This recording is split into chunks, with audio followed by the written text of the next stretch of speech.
Good morning. I'm Billy Noonan. I'm an alcoholic. Just readjusting the screen here to get to some of my notes. But first, I think realizing,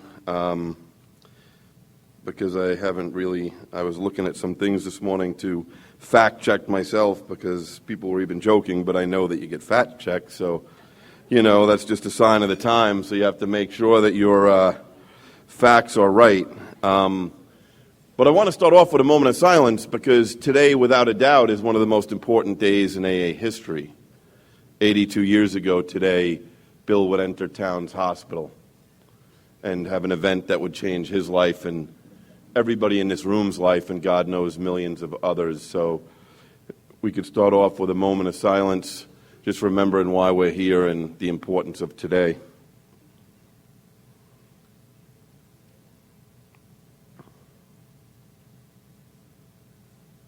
Thank you. It's interesting, it comes to my mind talking about today's date is because tonight in New York City, if you happen to be there, if you go up to 98th Street and Central Park West, across from where the old Towns Hospital was, that building still sits there today. But if you were to go there today or tonight, there are a group of people from a particular country that every year fly to New York today. Every year. And every year sit across from Towns Hospital on the sidewalk side at Central Park West and sit there imagining what time, and I'm sure, Gail, I'm sure they have an archivist or two with them. So I'm sure they try to figure out what window it was and what room and probably what time. I don't have to get that granular. I know it was today. But what happened there is miraculous. So I want to thank the committee for having me here. Chris, I need to just pull up the right document because there's a couple of things I want to make sure out of respect that I do not forget.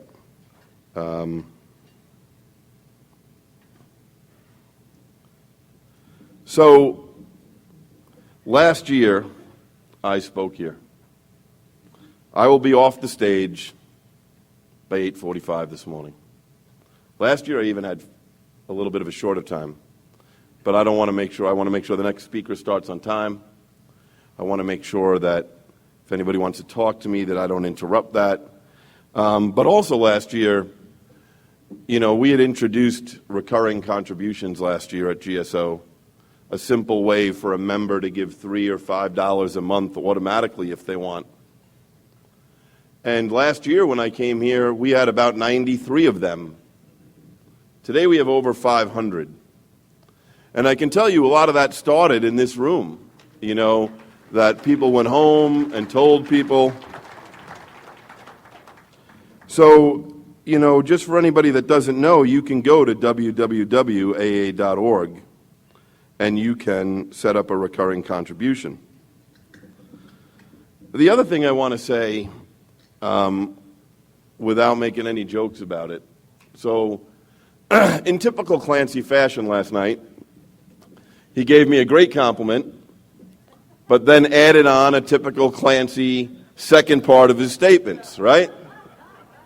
Which is usual. Unfortunately, I do not have the ability to control all decisions at G.S.O., and in April I'll rotate off the board. But I do want to say two things in this setting that I mean to the core of my being. Number one, for my generation of alcoholics, that CD, The Disease of Perception, has changed so many people's lives. I don't know of another CD that reaches beginners more than that CD. And for that, I am eternally grateful to him. The other thing I want to say, and I'm going to include my friend Tom I in this statement, and whether it's, listen, I'm not taking a position on an outside issue. I'm taking a position on letting you know my experience as an AA member. If any two men in AA wanted to economically benefit on recovery or AA, if ever there were two men that could have turned that into millions, it would have been Clancy and Tom I. And for someone like me who's come 20, 30, 40, 50 years behind them, that is quite an example to look up to. That it's not a requirement that you come into AA and get sober and use that newly found sobriety to somehow turn into money. That this was started for fun and for free. And that in 2016, fun and for free is not old-fashioned, as controversial as that may sound. Fun and for free is as valid today as it was. So I'll quickly tell you, for me as an alcoholic, I am an alcoholic. For me, that means I suffer from an allergy that's described in a part of the book we call the doctor's opinion.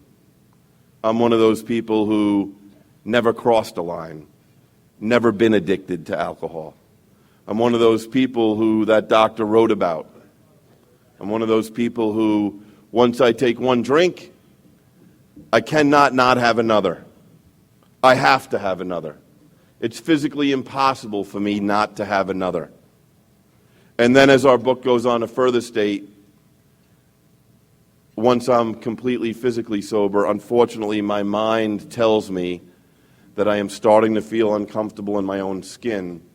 And the only way for me to feel comfortable is to light the fuse, like it says in More About Alcoholism, is to start the whole insanity over again. And I will try any method. For me, stopping drinking is like getting up early in the morning. I'm willing to try anything except go to bed early. Anything. I've tried every possible remedy to get up early in the morning, but going to bed is not one of the ones that I find tolerable. 2 alarm clocks, 3 alarm clocks, alarm clock on the other side of the room. But I am one of those people who, if you're sleeping, you're missing out on something that's going on. It's just, I don't know where that comes from, but for me, that's like being alcoholic. You know, it doesn't matter how I try to stop drinking. I can't. Never been able to. And it reminds me, especially because of today's date, you know, some things are easily found in our history. Other things you have to dig. I'm a big person who does not like to give people answers when people call me. I would much rather send them into the direction of where they should find their own answers. Maybe they need to go to AA Comes of Age. Maybe they need to read Not God. Maybe they need to read Dr. Bob and the Good Old Timers. But there is one event about today that's very significant that is not talked a lot about in the big book. But that is Bill's trip to Akron. And we all know the Al-Anon version, and anyone who knows my story knows I have nothing but the greatest respect for the Worldwide Fellowship of Al-Anon Family Groups. Without my mom going there, I would not be here. But we all know the Al-Anon version of that story because a lot of us have probably seen the movie. Bill complains he hasn't been able to get anybody else sober. Lois says, but you're sober. Al-Anons can have a party about that. Not so good for the rest of us dying of alcoholism, but very good for Bill and Lois. Not so good for the rest of us. But there's a very important meeting between Dr. Silkworth and Bill before he goes out to Akron, where Dr. Silkworth sits him down and basically hits him between the eyes and says, no wonder no one else is sober because what you're doing is not working. You're out there preaching. You're forgetting to tell them about the medical estimate of alcoholism. You're forgetting to tell them why. You're forgetting to tell them all this other stuff doesn't matter if they don't understand that they're different.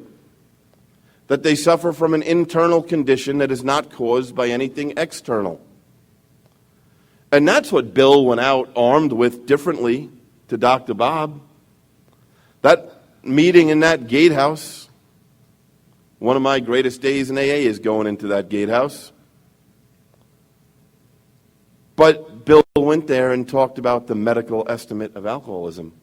to a man who was a doctor and couldn't believe that another alcoholic was making sense out of something that no one else made sense out of. And so I am so grateful for that. I wish the rest of AA sometimes would embrace. There's nothing wrong with taking someone through the big book to let them find out if they really suffer from this allergy, spiritual malady, whatever you want to call it. I'm going to not debate today. But take them through the big book and let them qualify as an alcoholic. I'm very fond, I answered a question one time on tape, which becomes dangerous. And it came out of an Ask It basket, and the question was, do you think drug addicts are going to kill AA? Now, if I would have known that it was taped, but I didn't. And so I simply said, no, but heavy drinkers might. Because I believe that to the core of my being. There is nothing more dangerous than a newcomer in AA being sponsored by someone that's not really an alcoholic. Our book has a couple of lines that talk about that other things may help other people stay sober. Their wife, their job. That doesn't work for people like us. And the only way to find out if you're a person like us. And so when a person is on this side of God's wall, looking at that exit sign, and makes the fatal decision that they're going to have the first drink, I can't control people, but I want people to have the right information before they take that drink. If they're the kind of person that's described in the doctor's opinion and in More About Alcoholism, I want them to know that the only thing they have control over is that first drink. That they're mentally and physically different like I am. And that once they light the fuse, they're incapable of putting out the fuse. And regardless of what happened the night before or anything else, they will find a reason to justify. But I do want them to at least know what alcoholism is. In my recent move, I had met some new people and went to a place where you could find a lot of new people, and became alarmed one night because the second young guy I had talked to in a period of time, when I asked them, why do you think you're an alcoholic? Their answer to me was, because I have the ism. And I think to myself, well, my life's very different today than when I came into AA. I don't smoke cigarettes that people already smoked. I don't eat food that people already ate. I have a lot of employees that eventually report to me. And what I'm here to report is that they all have some type of ism. Every single one of them. What they do not have, most of them, because I have a few that do, but for the ones, the majority, who have an ism, what they do not have is the two requirements that make you an alcoholic. They do not suffer from the compulsion that they need to take a second drink. And the next day, believe it or not, even the ones that get a DWI in a company car, unlike me, they're able to stop drinking. It's crazy. It doesn't make sense in a mind like mine. But I say that because I think it's so important in today's AA that we qualify new people and let them discover that they're an alcoholic. Now, in 1937, you can find a quote. It's in AA Comes of Age. It's also somewhere else. Maybe it'll come to me. But what that says is in 1937, the Akron and New York groups authorized Dr. Bob and Bill W. to create overall services to spread the AA message worldwide. That was in 1937. And today, as we know, the good news and bad news, listen, I always say, Bill was not a perfect man, but he was the perfect man for the job. So I love some of the things that Clancy said last night. I sometimes get worried that we convince people that we have a program where you can become perfect, which therefore, if you're not perfect, you still can't come. or page 70 maybe doesn't apply to you. And so, I think about that a lot. Probably I think about it too much. But we have some doctors in the world today who love AA as much as Dr. Silkworth did. It's easy for me to go on a rant about the ones that have a different opinion. But today I'll focus on the ones that love AA. They're out there. They believe that we are the only hope. I don't know if any of you have ever heard Dr. George Valiant speak. He used to be a Class A trustee. He used to be the head of psychiatry at Harvard. One of my favorite interactions with him was at a professional conference when there were a lot of new doctors who treat people like us. And they had all these questions. And his simple response to them was there was a big difference between him and them. And that was because he realized a long time ago he didn't have the power to heal alcoholics. That we're a very sick bunch to work with. That we will break hearts and disappoint, wreck families. And when I go to the Dr. Silkworths of today, and there are a couple, what I know is that even though it's not on death certificates, I know in today's world it's easy to forget that alcoholism is fatal because everything else gets so much talked about. It's easy to think that somehow alcoholism isn't as bad. I hate the term hard drugs because it implies that what can kill me is somehow not as devastating. For me, alcohol is a death sentence. And what the Dr. Silkworths of today tell me is that today, as we sit here, 241 people in the U.S. will die of alcoholism, whether it's listed on their death certificate or not. 88,000 people will die of alcoholism this year and not be listed on their death certificate. This is not an outdated problem. This is not a problem where, you're an alcoholic because when you take one drink, you start to use other things. This is a problem for people who, when they take one drink, can't stop drinking. That 31% of all fatal car accidents this year are caused by people with alcoholism. That in 2010, the drain on the economy of the workforce due to alcoholism was $249 billion with a B. So that's what the Dr. Silkworths of today tell us. And it's one of the things that drives me crazy.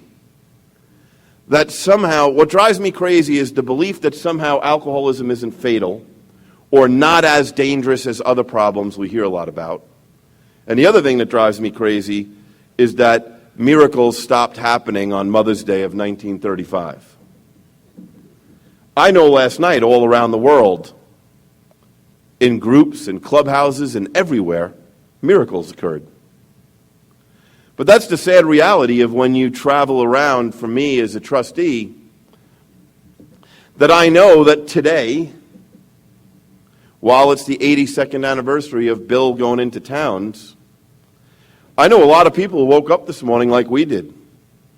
Some people woke up and they don't know it is the first day of the greatest day of the rest of their life. They are going to go to their first AA meeting today. They have no idea, but you know what? A year from now, in December of 2017, some of those people will go to their first anniversary meeting.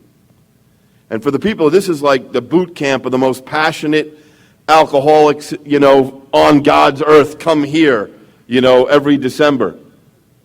So it's easy to get charged up here. But we all know that go to someone's 19th anniversary and then go to their 20th, from optics, it doesn't really look that different. There's one more candle.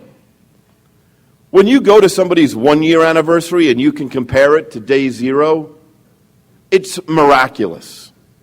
You can see that miracle across the room while you're getting coffee. You can see that miracle in the parking lot. You don't even need to see the person talk. You can just look at the people that are with them and that they have tears in their eyes before the person actually even gets their cake.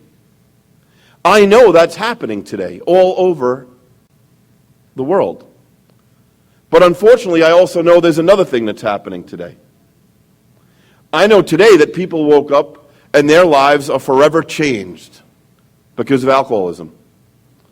That things happened last night or yesterday that cannot be erased. I know there are people today who were alive yesterday that have the same allergy as me that are not alive today. I know there are families that while they were torn apart yesterday, today it's a whole different ballgame. That there are probably members of those families that will not be a free person for quite a few years. Like, I know that. And that's the heartbreaking part of alcoholism. I want to share a little bit about service, but I don't want to quote the service manual or talk about arguing about policies and guidelines and the stuff that drives me crazy. I just want to share a little bit about when you give money, what happens? And know the truth about money. So let me start with my number one fallacy that's out there in AA. That we are 50% funded by literature. That is absolutely, positively not true. And it's actually condescending of the great AA members who put money in a basket. Last year, 72% of our services were funded by contributions. Give or take a little over $7 million at General Service Office. 28% funded by the profit on literature, which in Concept 12, Bill talks about that there are some groups that are so poor, they'll never be able to contribute money. The way they contribute is by buying literature from AA, buying AA literature for AA members. But that money that gets spent, let's go back to 1996. And I did a couple of things this week because I was worried, because last year, it's always a lot easier being a speaker when people tell you the last time you spoke there, you were horrible, right? It sets the bar really low, right? It's really bad when you were given 32 minutes to give a talk you didn't know you could do 32 minutes in, and you run into people all over the country, and they refer to that talk. So I've been a little worried about coming here today, to be perfectly honest. So I did a little homework. So in 1996, 100,000 people went to the AA.org website in 1996. We put it up in 95, and it was put up for one reason. It's almost like our literature. It's almost like saying, why shouldn't we use non-AA literature in AA meetings? Because it's confusing. Because it's confusing to the newcomer. The reason we started a website is because too many other people were saying they were us. That's why we started one. Listen, in 1995, you had an average old-timer with 40 years. That means they came in 1955. They were not too happy about the internet or AA on the internet, and were not embracing things like Facebook and Twitter and everything else in today's world. But even then, there were so many other distorted websites that we knew we needed our own. And in 1996, 100,000 people went to it. I want to tell you about what happens with your contributions and our website, and use this year as an example so that you have real numbers. This year, in 2016, 13 million people have already went to our website. 13 million. From 100,000 to 13 million. In 2016, already as I stand here today, 500 people a day, when they go to our website, the first thing they click is, do you need help with a drinking problem? 200,000 people a year, that's of the 13 million, that is the first thing they click. And we know, and I encourage anyone that's on a central office or an intergroup committee, I hope, we know phone calls are down because we know what people in today's world, where they go to for information. We need to make sure the right information is there. I've been talking to people. I think websites should have 12-step calls right on them. I think we should have a 10-minute anonymity-protected video of a man and a woman and God knows who else there so they can hear what alcoholism is. I think every intergroup website should have a little section, 10 minutes on meeting etiquette, on what you should expect from a meeting. That's what I think. Because otherwise, how is the newcomer to know? You know, listen, there's a lot of great things about being a trustee. I won't deny that. Two things are not one of them. The pay, number one, is zero. And number two, you have 2 million bosses. So when you go somewhere, you can barely make it across the room without the 7 people who have something on their head about their problem with G.S.O. And you know that if you really want to live up to the spiritual obligation of being a trustee, you're going to take the time to talk to those people. And I tell anyone out here who's active in service, do not elect someone who thinks they can be in a bubble. Do not elect trusted servants who aren't on the front lines of Alcoholics Anonymous. Do not elect someone who's not willing, even if it's a different opinion than theirs, who are not willing to even give any AA member with 1 day or 40 years their right to give you what they believe their AA should look like. Because that's how passionate a people we are. There should be a website, right? There should be a video, anonymity protected, right there. What is sponsorship in 10 minutes? So the newcomer doesn't know it means, oh, I say it's because I just need to say I have a sponsor. No, it needs to say right there what sponsorship is. Because that's where people get information today. The other thing I want to tell you about how we spend your money is this year, you know, we have a great archivist. She's not an alcoholic at G.S.O. Her name is Michelle. They'll process 1,500 requests from AA members about digging into some kind of AA history. 1,500. This year, we will ship 8 million books and pamphlets out of our office. This year, the clerks that get your contributions will receive 85,000 individual envelopes that make up that $7 million. One of the greatest gifts Bill and Bob gave us is spiritual poverty. We're not good people with extra money. And we definitely don't want somebody to have more say in AA than somebody else. And so I can tell you that the index card that comes in with 3 nickels scotch taped is treated with the same dignity and grace as a check that comes in for $2,000. Because it is not about the amount, but about the participation.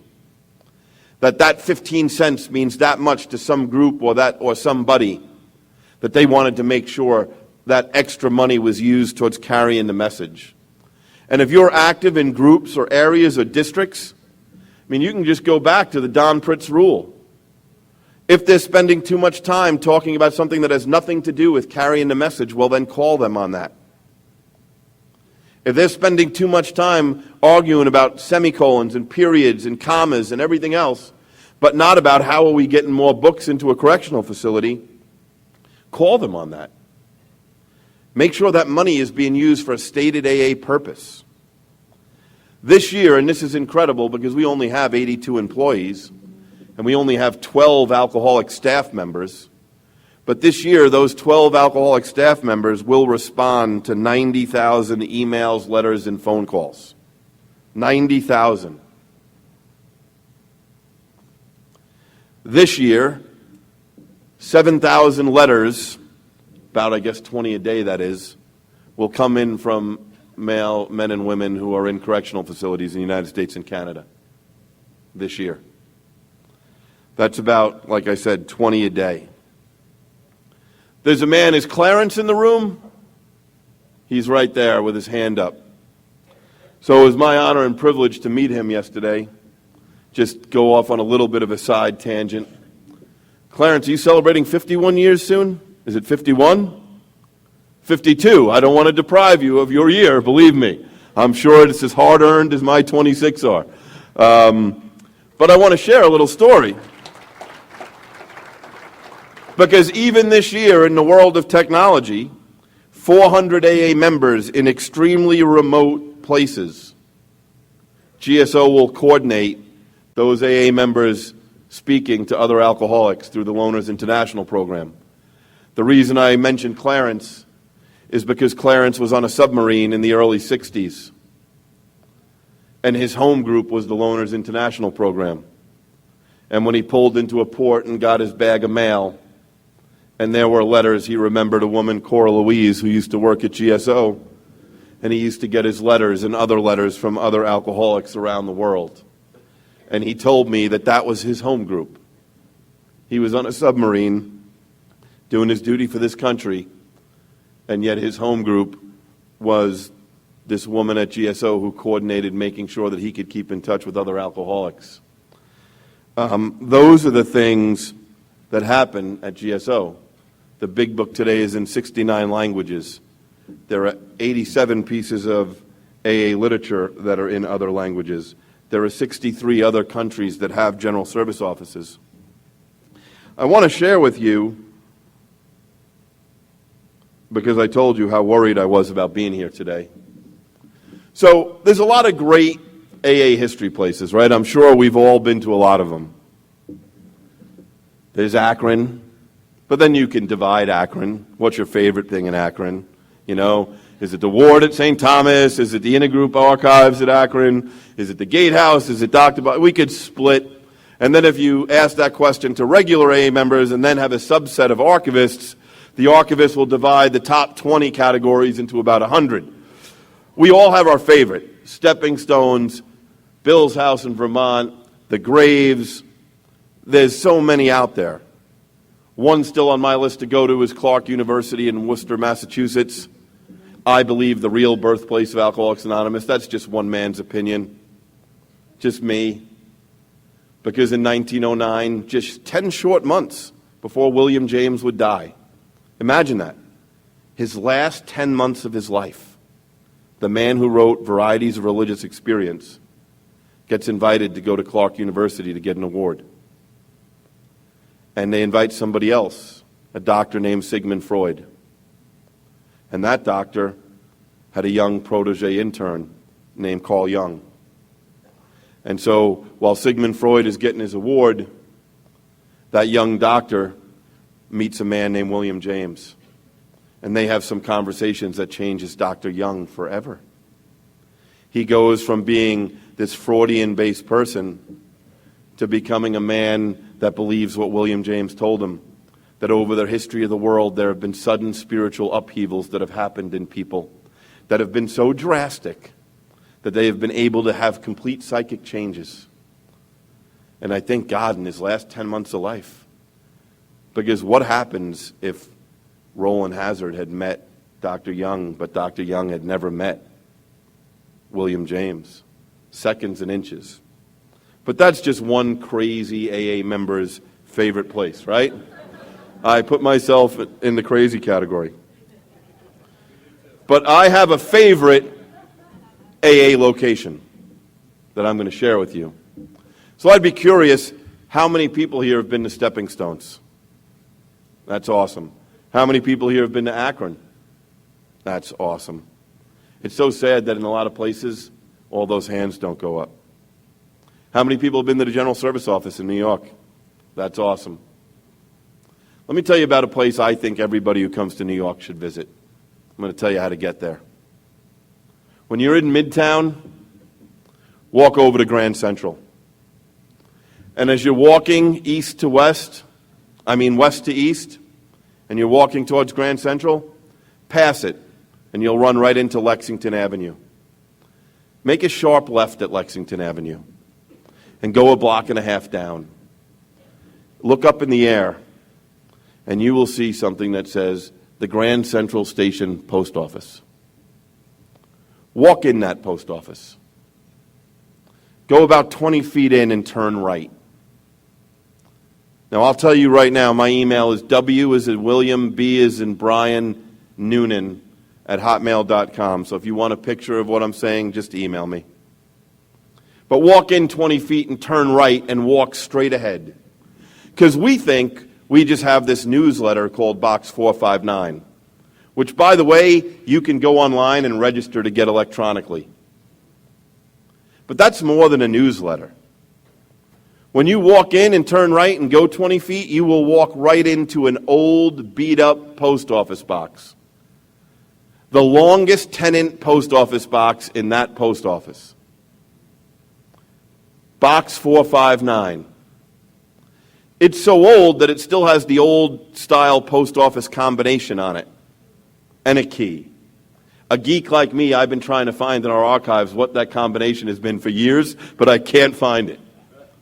But that box is there. That's the box that Clarence wrote to. Box 459, Grand Central Station.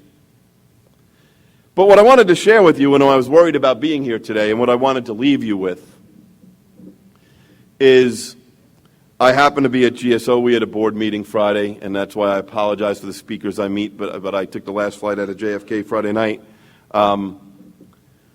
But I said to somebody, 12 is a good number in AA, usually. So I said, could you give me 12 letters from this week? I want 12 real letters. I want everybody here to know that alcoholism is still killing people. Your contributions go towards carrying and facilitating 12-step work. And that people are dying. So I want to share with you a couple of things from those 12 letters. Dear AA, I wrote you guys at AA asking for a big book and other things that would help me start an AA meeting here in prison. The book and group handbook were a blessing, and I want to thank you for them. I have moved to another prison, and because of your help, there is now an AA meeting in that place I left, and there's already one going on in the prison I'm at.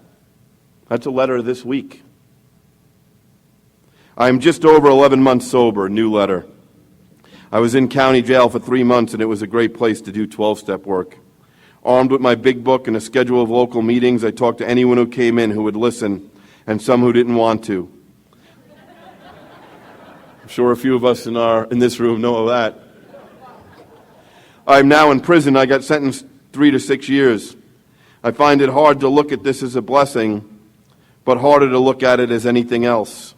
I'm truly blessed to be a sober member of AA, and that I didn't hurt anyone and didn't get hurt. My victim wrote a nice letter to my judge that talked of forgiveness and asked for my lenience. He also wrote me a letter to tell me how proud of me he was for getting sober. Yes, I had picked a fight with the nicest person in the bar.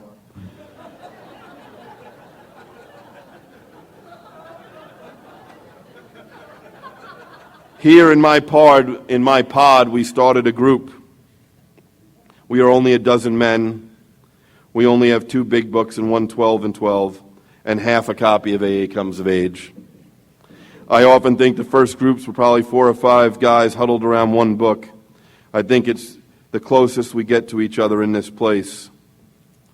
That was from Aaron, from George. I've been alcoholic since the age of 12. I'm now 35 and ready to surrender my life to God. My drinking has been my downfall in every important aspect of my life, and now is partly the reason I'm in prison today. But when alcohol is in the picture, I'm a complete Dr. Jekyll and Mr. Hyde. I thank you and the members of Alcoholics Anonymous for existing and giving millions of people like me hope for a better future. Hello, my name's Kristen. I'm incarcerated. As always, when I drink, my life is ruined and ends in incarceration. The AA literature is all I can think of to soothe my mind and get me back into the steps. It's so easy to fall back if I don't participate in my own recovery on a daily basis, and I need the literature to do that. My sentence should run around 6 months, and I want to spend that time focusing on how my recovery will be before I get out. I'm thankful for all the support of the men and women of Alcoholics Anonymous. I don't know what I would do without the helping hands of AA. From my pocket-sized big book to As Bill Sees It in my 12 and 12 Traditions book, I have yet to find a page that does not give me comfort, a sense of serenity, or at the very least an understanding about a situation that may be troubling me. Thank you, AA, for not only being everything I need to live sober, but also showing me the world as I have never viewed it. I can do almost anything but control my drinking, another man writes. I'm done with my drinking. I know I have to be useful to others. mainly the younger people who are spearheaded or who are hard-headed like I was. Some things we have to accept. We can't drink like others. We have an incurable disease. God told me when I woke up in stinking clothes in the floor of a cell, I have use for you. Yeah, right. You can work miracles in people's lives. I see now how the simple miracle is just by reaching out with my voice and sharing my experience of the big book. I'm 21 years old and grew up in an alcoholic home who was prone to very much violence. I remember being 5 years old and taking a drink out of my father's beer and thinking it was funny. Even as a child, I can clearly remember. I worried about school I was missing while the school worried about kicking me out. I nearly didn't graduate, but that didn't stop me. I've had many relapses, a couple of hospital stays, many jail stays, and now a not-so-temporary stay behind locked doors. I needed this. I've worked the steps to the best of my ability.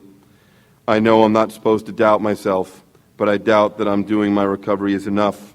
However, the God of my understanding has been there through this all. I know that, and this book has taught me that. I just want to read the one that really grabbed me from Sean in California. I'm proof that it works. I'm serving a life sentence where I'll never get out. But thanks to AA, I wake up a free man every day with joy, love, and hope in my heart. So I share those with you because obviously Alcoholics Anonymous has its problems. I could do a whole workshop on that. We have people who think there's a need to call themselves something else besides an alcoholic in a room. Why? I'm a big believer in the third tradition long form. Our membership ought to include all those who suffer from alcoholism, period. I'm not against people with other problems, as long as you have alcoholism. Then you belong in AA. But if there's a new person in a room who might only be an alcoholic and only have experience drinking, it's us who have been here who owe that new person that they can identify with their single problem, with our single problem and our solution. Not have to worry, do I have to be all those things to be here? Are you only in the cool club if you're one of those? There is no cool club in AA. We know that. Cool people drink. Uncool people get sober. We know that. I want to share something about AA Comes of Age. I was telling some people last night. You know, you think about it, I read those letters. Those are from some people with time and new in AA. Those are some of the most pure alcoholic sharing. I'd love to hear those in my group every day.